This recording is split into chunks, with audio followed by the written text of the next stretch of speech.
Ahoy there, mates. Welcome aboard the VHS Pirate Ship. I'm Captain Adam, and welcome to the show and tell that treats you well. It's Captain Adam's show and tell. A very happy new year to everyone out there. I hope your holidays were a pretty good time. I hope you're doing well and being well, and I hope everything is just, well for you out there.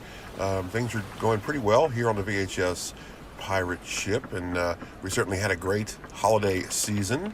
As I mentioned in the last show and tell video, the holidays just a fun time.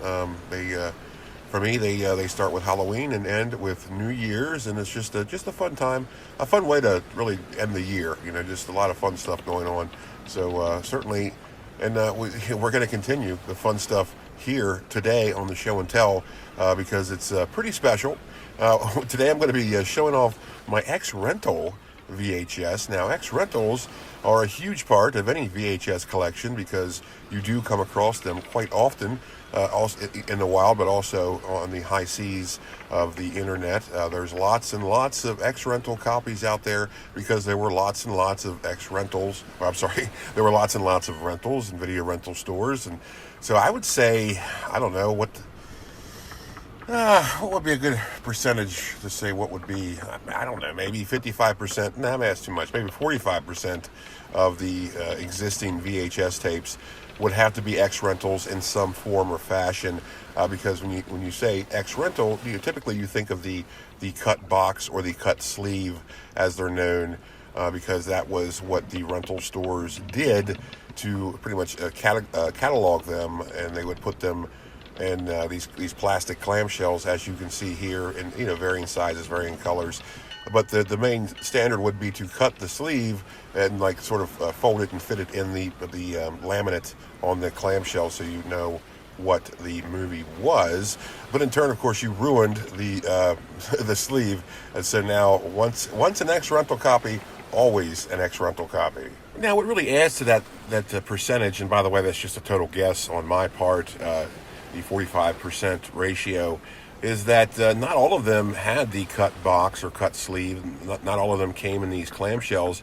A lot of ex-rentals were just previously viewed copies where they would be in just an undamaged, unaltered sleeve, and they just would have a bunch of rental stickers all over them, like the rating sticker, or like some kind of category sticker, or of course the sticker for the video store that it came from. So it began its life as a rental VHS, but ended up as an ex-rental. So not all ex-rentals are in these, clamshells, which some of them are quite abominable. A lot of them were not very well done, and you can't blame them. People were in a hurry doing this, and they don't consider them pieces of art when they were originally on the market. They're just there to be rented and to keep safe with the clamshells. So I mean, who cares if you do a slop job cutting up the sleeve, because there are some that do look rather nice, but most of them I come across do not look very nice, and you're going to see some of them today. But like I said, some of them do look okay. But for the most part, though, every time I do find an ex-rental copy, it does look like total schlop. So it's that's what it goes. That's how it goes. That's the territory we're dealing in here. And, I don't mind ex-rentals. I don't know where you're at on ex-rentals. I know some collectors who absolutely will not collect or buy these ex-rentals and these cut sleeves because they're just so unappealing aesthetically. But some of them, like I said, some of them are pretty nice. Some of them aren't. You definitely have to reserve a special place on your shelf for them because they obviously won't fit in with the rest of your normal cardboard sleeve collection. So they have to have their own little, little place on your shelf to make everything look nice and tidy. Because things do have to look at least somewhat tidy. I mean, if you have a collection of really anything, you want it to be displayed very aesthetically pleasing.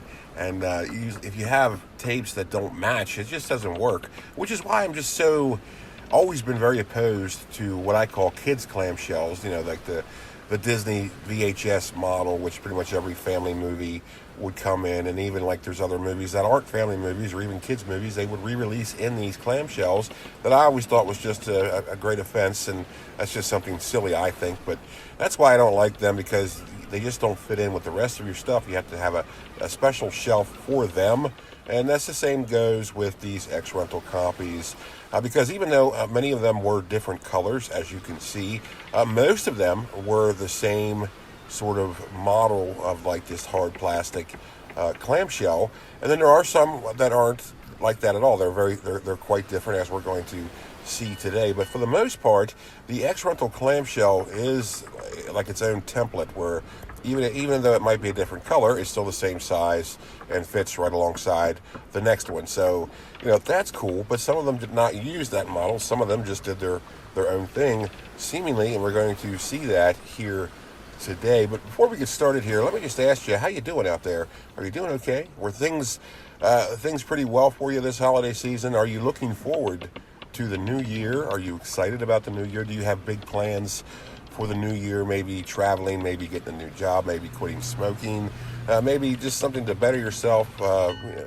Whatever it may be, I hope you stick to it, and I hope it happens for you. But remember, this sounds really corny, and yes, I did get this from a Geico commercial. You don't wish for it, you work for it. So whatever you want done this 2025, definitely go for it, full throttle, and just do it. I mean, that's really all I can say. That's what I'm going to try to do. I know that's hard to do. It's hard, but not impossible. So we're going to do it together. We're going to make our dreams come true in 2025. That's when we're going to come alive. So yes, put that in the books and make sure you hold to that. So I hope everything you want to happen in this coming new year happens for you. But it's got to start with you. So let's do some stuff here. So yes, and I just want you to stay positive, and I want you to always look onward and upward, and trust in God, and look to Jesus Christ, and everything is going to be all right. Please stay positive. And you know what? How about we get on with some X-Rental VHS? I'm always very thrilled to talk about X-Rental VHS because I just think they're a pretty fun time. They're a pretty neat piece of history because they are so unique in that you never know what video store they came from, because as I mentioned on this show before in videos past, Blockbuster Video, of course, is the most well-known video rental store, certainly nationwide and North America. But there were other, bigger video rental chains. But for the most part, the video rental market was made up of mom and pop shops with just varying degrees of different names for them. So part of the fun of finding X-Rental copies is finding different video stores. And I find, like we're going to see today, there's like a whole slew of video stores, and that's just the tip of the iceberg. I mean, I have no idea how many video stores there were or what they were called. So we're going to see some pretty neat names. It's very nostalgic. And it's just a nice little pieces of history we're going to look at today. So let's get started. I have a few rules when I go shopping for VHS in the wild, like in thrift stores and stuff like that, is when every time I come across any Ernest or Jim Varney stuff, always pick it up no matter what. And here, one particular day, I got rather lucky and found all three of these at the same thrift store for $1 each. And gosh, had to be 2011 I got these. So that was long ago when VHS tapes were still rather cheap to find in the wild, and you can even actually find them in the wild. These three apparently came from the same collection. These are Errol's Video rental copies. Now, Errol's Video, we talked about them on the show before. They were a nationwide chain, but they were mainly known for having like little kiosks in other stores. I'm pretty sure they had their own freestanding stores as well, but they were mainly like in grocery stores, department stores, stuff like that. And apparently all this collection came from a fellow named King, or someone named King. I don't know. They all have King written on them. And these are in the classic Errol's Video red clamshell. Red was the color that Errol's used, and they used the typical just plastic box clamshell, but theirs were red to sort of separate them from everybody else. Always a good idea to really differentiate yourself from the competition, and they certainly did that. Look, Errol's Video sticker there. Yeah, just really happy. I was thrilled to find these. I'm a big Ernest fan, especially a big fan of these films, especially the Ernest Film Festival. That is just a favorite of mine, a tape that I rented, countless times through my youth, and now I have it. I actually have a couple of copies of that because I do come across that oddly enough, rather commonly out in the wild. So I do have a couple copies of it. The Ernest Film Festival, if you're not familiar, it's just a collection of the Ernest commercials, and it's a pretty fun time. So very happy to have these three Ernest features: Ernest Goes to Jail, and Ernest Saves Christmas, and the Ernest Film Festival.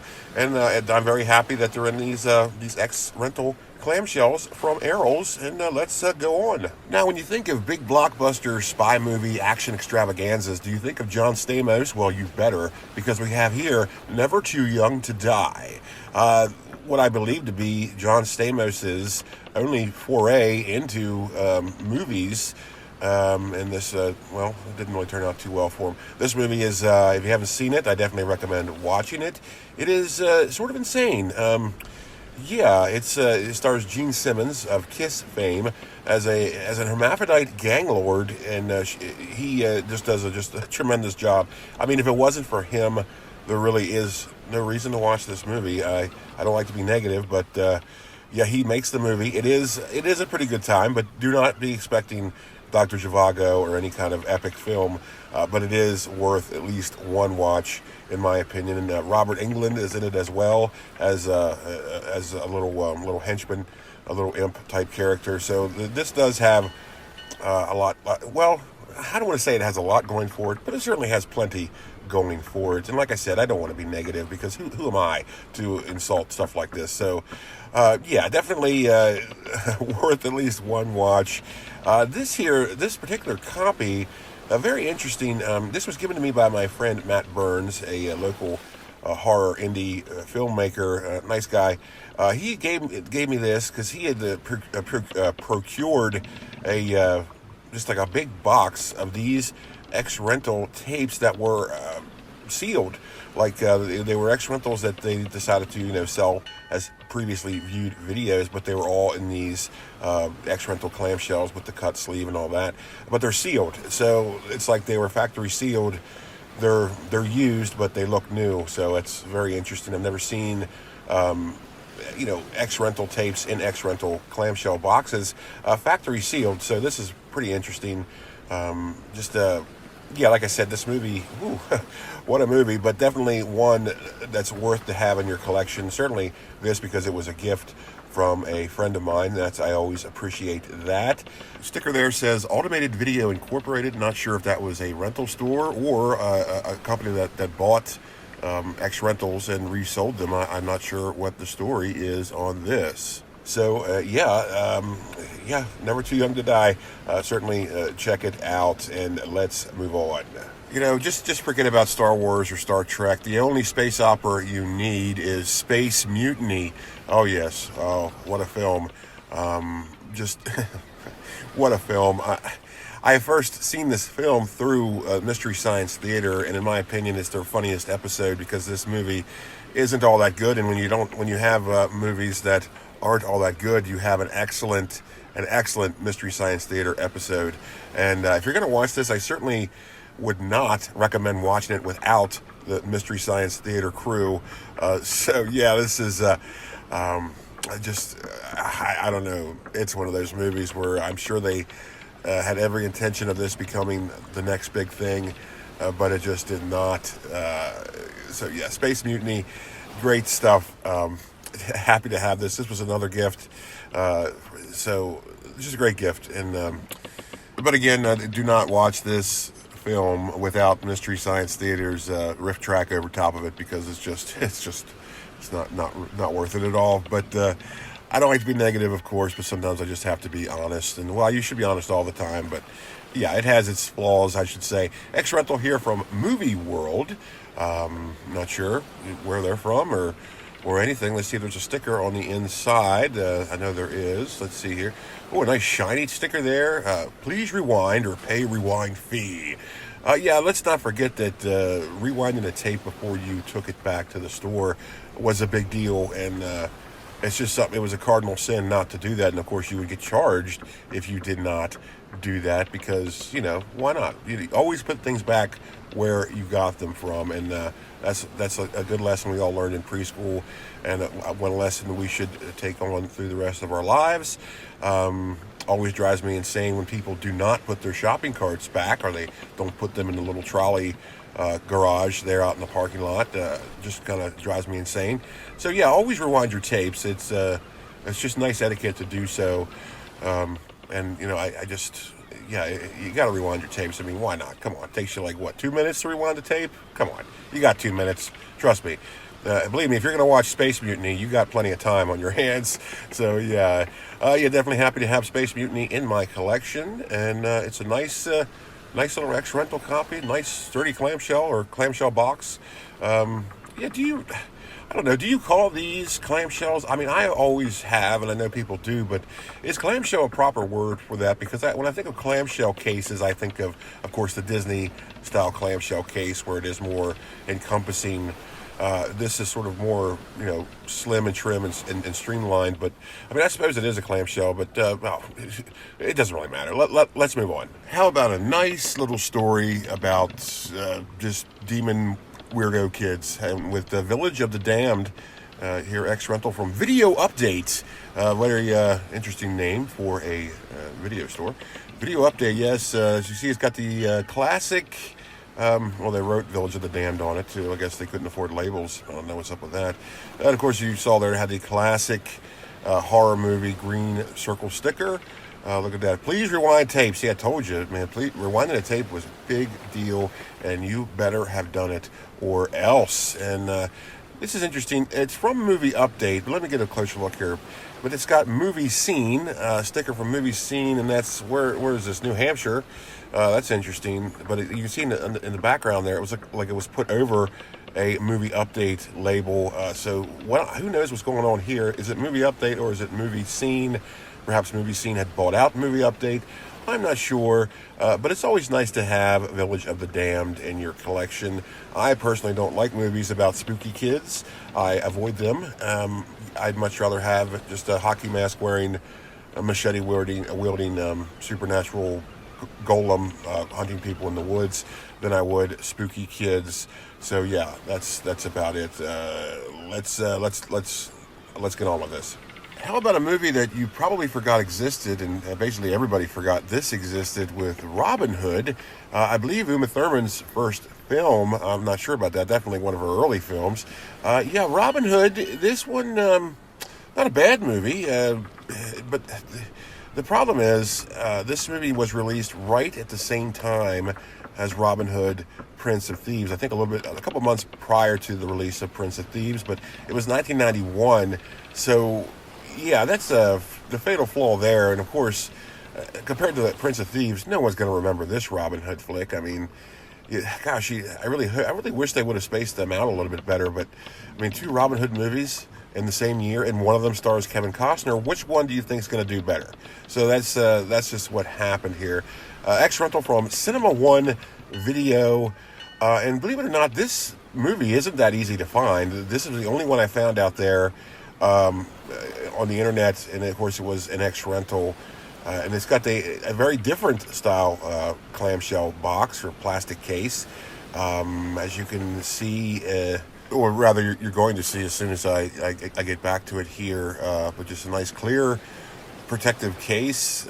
It's still a cut sleeve, but it's just an odd clamshell. And look at that, a red adventure category label there. Usually we just think of the horror labels, but they made one for every category of film. And this one, really the only tape I have that has that sticker on it.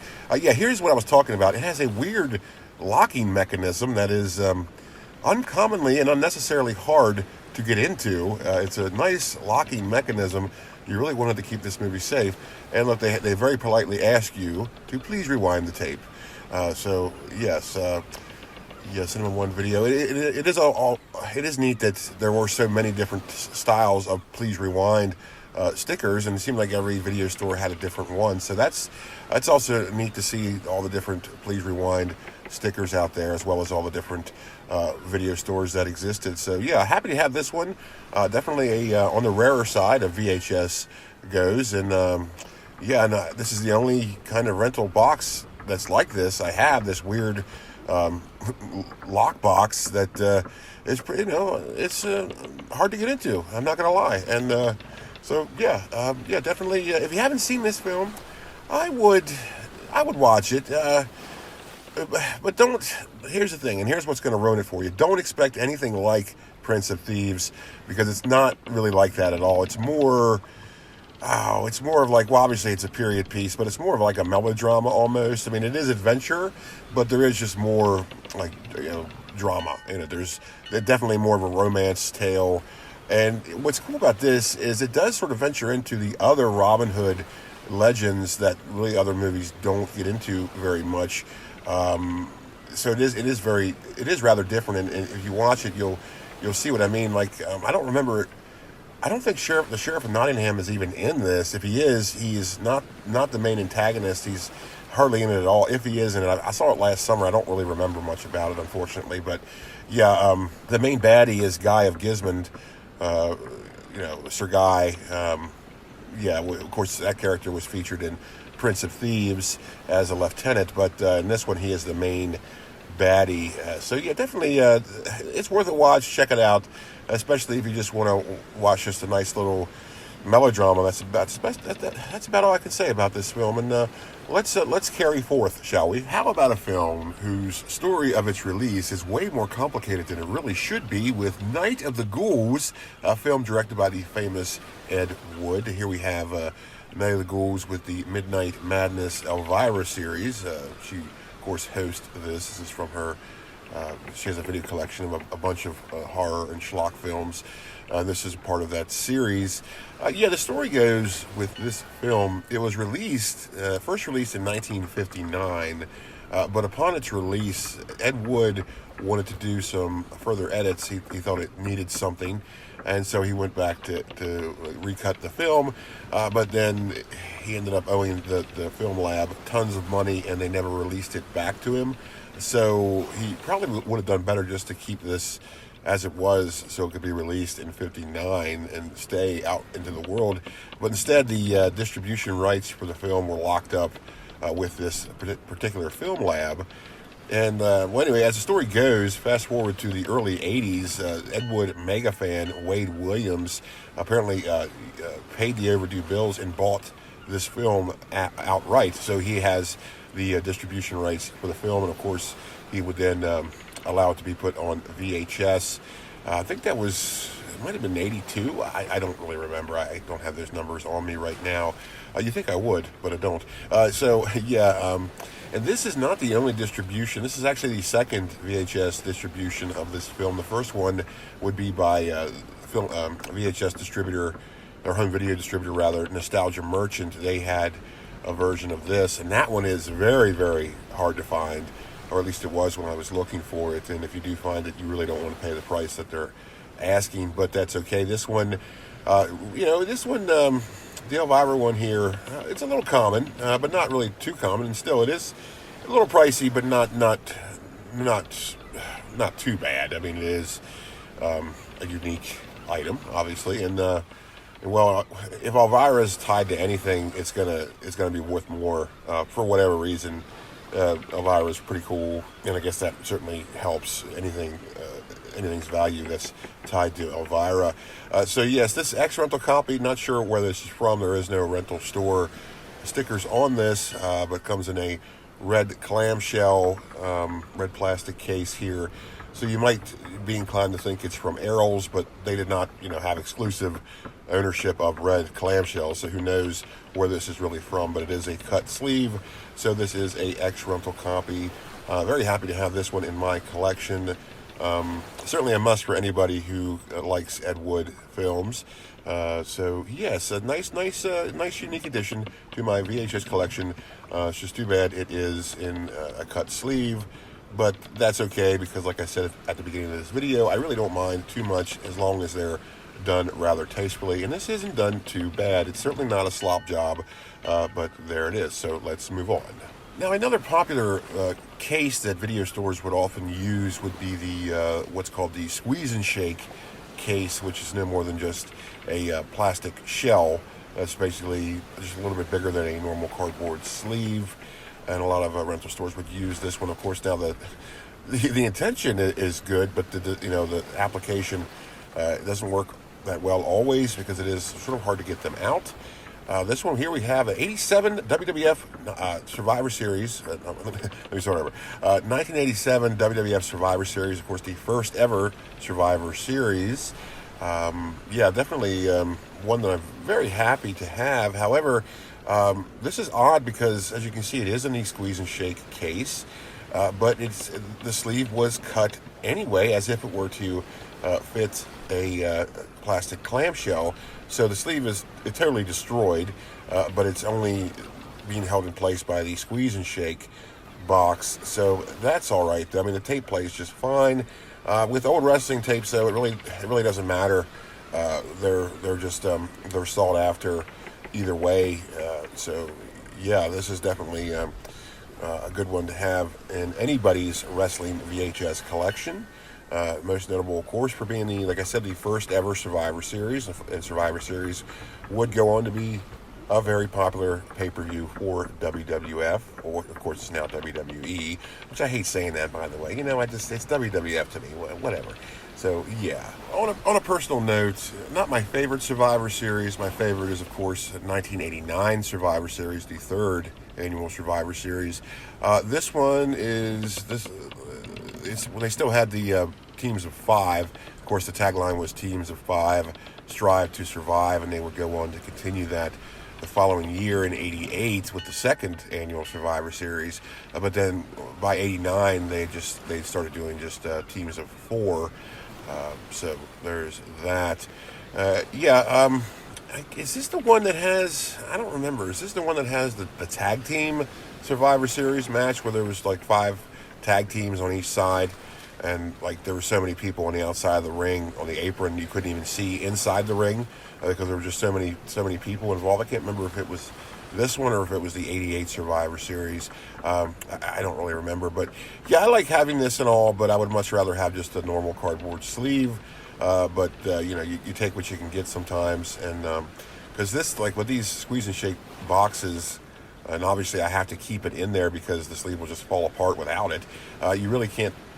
It's really hard to put it alongside your other tapes because it's just a little too big, a little too awkward. But you know what? That's okay. Still happy to have this one in my VHS collection, and let's move on. Up next, we have a twofer, the two that came in a VHS lot, Attack Force Z and the Misfit Brigade. 2 films I haven't seen yet. I'll get around to it eventually. These 2 came in nice plain white clamshells from National Video. A lot of people forget about National Video. I believe they were around before Blockbuster, and they were a nationwide chain, hence the name National Video, a pretty big video store chain. And it's seemingly forgotten about now because everybody just talks about Blockbuster. And I should say that Blockbuster may be a little bit overrated as far as nostalgia goes because there are more nostalgic video stores that existed than Blockbuster. National Video is one of them. And this is interesting. This is the first time I've ever seen a video store give you a list of rules, a notice about their videotapes, and of course it says don't tamper with it, don't fool with it, don't leave it in the car, stuff like that. And then there was one rule here that I thought was very interesting, one that I've never heard before, and that is to preheat your tape. Essentially, it says never play the tape while it's cold. Let it sit at get to room temperature before you start to play it. That's something I've never heard before. That does make sense, but it is a safety precaution I've never heard before. I guess the meaning being that if it is cold, the tape might break upon its stretching, the same as a fan belt. If a fan belt is cold, it could snap as well. So I guess that's the thinking. I've never heard that before, so I thought that was very interesting, and it was certainly worth showing you because, that is. Look at that. That is a list of important notices. It is a list of demands that if you're going to rent this tape, you better treat it right. And here, because we don't want you to ruin our copy of Attack Force Z. So yes, National Video. Don't know too much about them, as even how long they lasted. It's just. But I remember seeing them as a kid, and I certainly come across a lot of National Video copies, or at least I have in the past, when I'm searching for VHS. So National Video right up there with Errol's, and certainly right up there with Blockbuster. So yeah, this is nice. As far as like cut sleeves go, they are very well done. They are tastefully done. They look rather nice. Somebody obviously took their time in doing this. So very nice additions to my VHS collection, and I will watch them eventually. So what do we got next? Well, I'll tell you what we have. We have an absolutely underrated 80s movie with License to Drive. I mean, I know a lot of people like this film and all, but you never hear about it. When people talk about 80s movies, they never bring this up, even though they should, because it does star the Coreys, Corey Haim and Corey Feldman. In this film is the film that really made me notice that Corey Haim never closed his mouth. He always would have it open. It would always be agape for whatever reason. Maybe he had some sinus problems. I'm not really sure, but yeah, if you never noticed that before, you're going to notice it now, because yeah, he never closes his mouth. It's always agape, but that's okay. Yeah, this movie, when I looked for this was a Salt and Bought. When I looked into it to buy it off the internet, rather hard to find, and actually really pricey. I had to settle for this rental copy from Super Video. There, oh, I went out of focus. Hold on, let me. Whoa. There we go. Yeah, Super Video out of Albany, New York, or at least they were.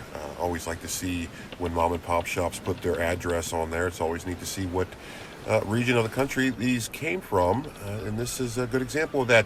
Not too bad of a job for a cut sleeve, but however, it is unfortunate because this was part of the early CBS Fox home video library, and I really wish it wasn't in a cut box, because I would love to have it go up right with my other CBS Fox home videos, as you can see in the background there, but I can't because it's in a clamshell and it doesn't fit. So yeah, this is also, I think is it Heather Graham's first movie, or is it like one of her early films? I don't remember, but yeah, she's in this.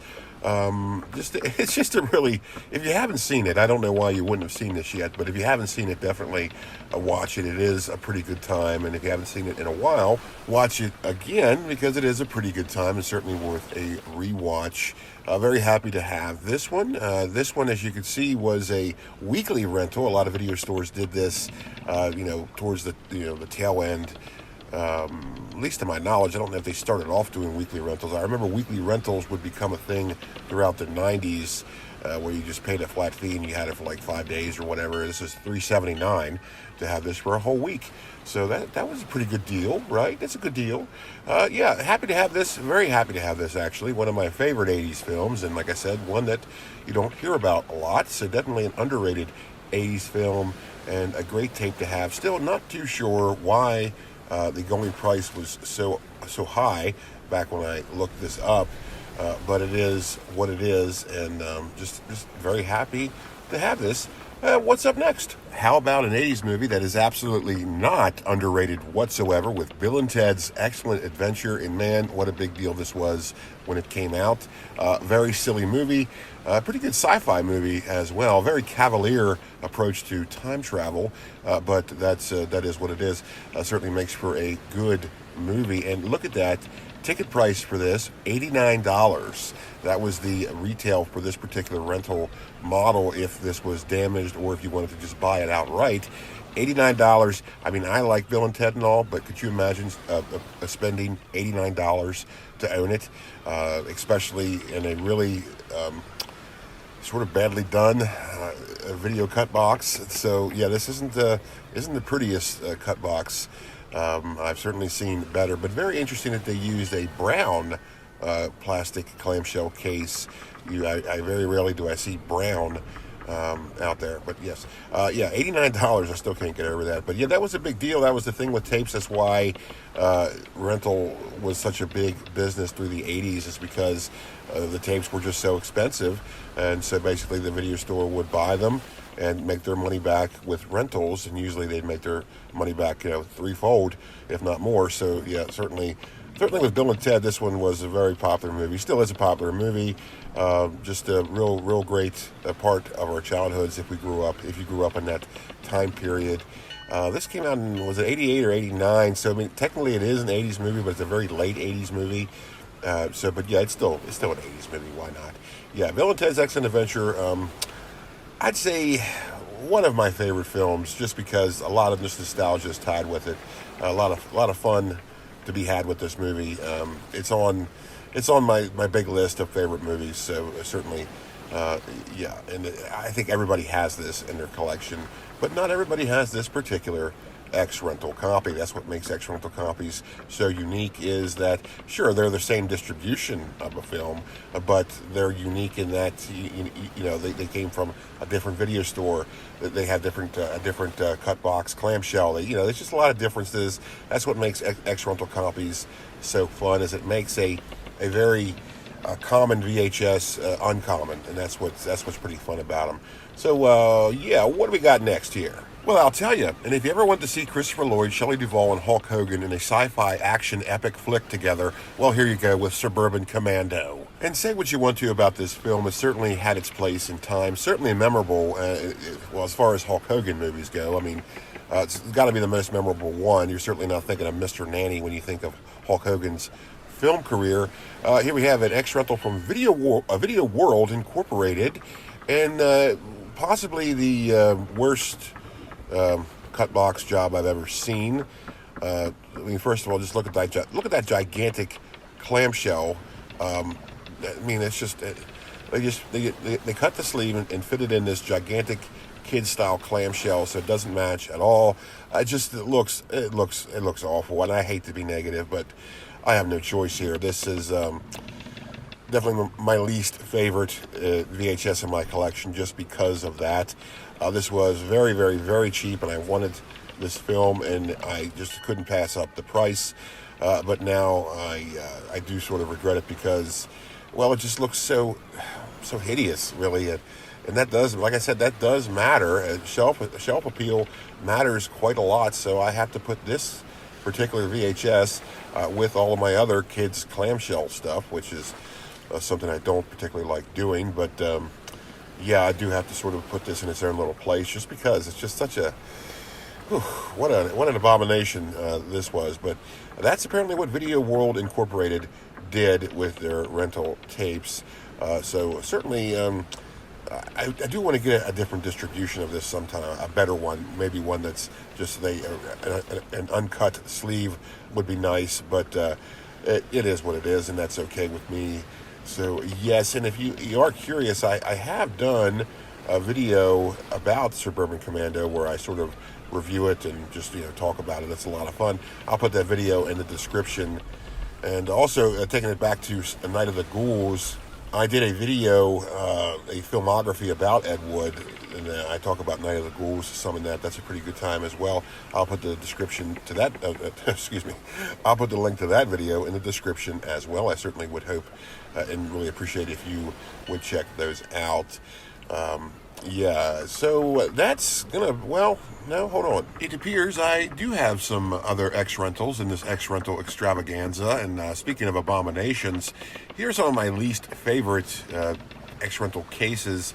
Here we have Bram Stoker's Dracula, and this really flimsy plastic clear clamshell that some video stores did because, well, it was just so cheap. They just sort of cut the sleeve. Very neatly done sleeve cutting there, by the way, but still, it's just a very cheap, flimsy plastic and impossible to display. Really no reason to even have this, but I do because I like the film so much. Bram Stoker's Dracula, my favorite Dracula film, and it's always funny that people describe it, it's called Bram Stoker's Dracula, but of all the Dracula films, it's like, well, of course it's Bram Stoker's Dracula, that's what it's based on, but this one's like, it's Francis Ford Coppola's Bram Stoker's Dracula, so that's, you have to describe it as that to be technical. But yeah, my favorite Dracula film. So I had to have this. Didn't pay very much for it at all. I think it was basically free. But yeah, I don't really know what to do with it. I already have like 3 distributions of this film anyway. So what are you going to do? Nothing, I suppose. And here we have an X-Rental that really didn't try at all. It's I don't know what video store it's from. Don't even know what film it is until you open the movie, or they open the case. It's the Emerald Jungle. It's an X-Rental copy, but I'll be darned if I know where it's from. And of course, you can't tell what film it's from just looking at the case. The Emerald Jungle. It's from the movie Junction. So obviously a video rental store that really put in maybe 2% effort in their inventory, but that's okay. I received this as part of a big lot of other VHS tapes, so it's just sort of there. Certainly not what you're going for when it comes to X-Rental tapes, because you don't even know what it is until you open the case, and obviously you want to display it. Now, speaking of Errol's Video Club, their first design for their cases were these monstrosities, and that really is the best word to describe these weird, really hard, foam-filled, almost attaché case for a video box, and you just sort of slide the tape out. Here's one for the fourth protocol. It was very nostalgic, I'll tell you that. And every time I come across these in the wild, I do try to pick them up, because usually they're really, really cheap. But the only problem is they're really hard to display. You talk about something that doesn't match the rest of your tapes. And here I have another one with Haunted Honeymoon. The only way you can display these properly is to have multiple of them to make them all make sense. But I very rarely do I come across these. And this is strange because it says VHS on the box, but it is a Betamax tape of Haunted Honeymoon. So that's weird. There's a little bit of a mistake. See, look, VHS, Betamax. A little bit of a mistake made there. Curious. So it's also curious to find an X-Rental of a Betamax tape, because that's pretty rare. I know stores did rent Betamax, but they pretty much immediately stopped doing so because, well, the writing was on the wall and VHS was clearly winning out, so they didn't bother really bumping up their inventory with Betamax stuff. So, yeah, as far as X-Rental goes, this last little bundle was sort of my least favorite of the designs. The Errol's Video Club ones are neat, but they're just too hard to display, and they're just way too awkward and just very unnecessary. Usually I do pick them up when I come across them, which I said was very infrequent. So there is that, and that is going to do it for this X-Rental extravaganza here on this New Year's. I really appreciate you watching, and I hope you have a happy New Year's. And if you're going to go out and party, please do not drink and drive. That is a terrible decision. Make your lay your provisions and make sure that you're not drinking and driving. Whatever you do, for goodness sakes, don't start the new year off on the bad foot. And like I said, certainly stay positive in 2025. Whatever you want to happen, make it happen. Just look onwards and upwards. And I'm rooting for you. I really am, and I'm praying for you, and I'm sending you lots of positive vibes. Make sure you do that yourself. Do that for everybody. Keep the positivity flowing, and pray indeed, and certainly look to God and trust in Jesus Christ, and everything is going to be all right. Stay positive out there. Happy New Year, my friends, and be kind, be generous, and be brave, and take care out there. And I'll see you next time, only on Captain Adam's VHS Pirate Ship. Goodbye, and God bless.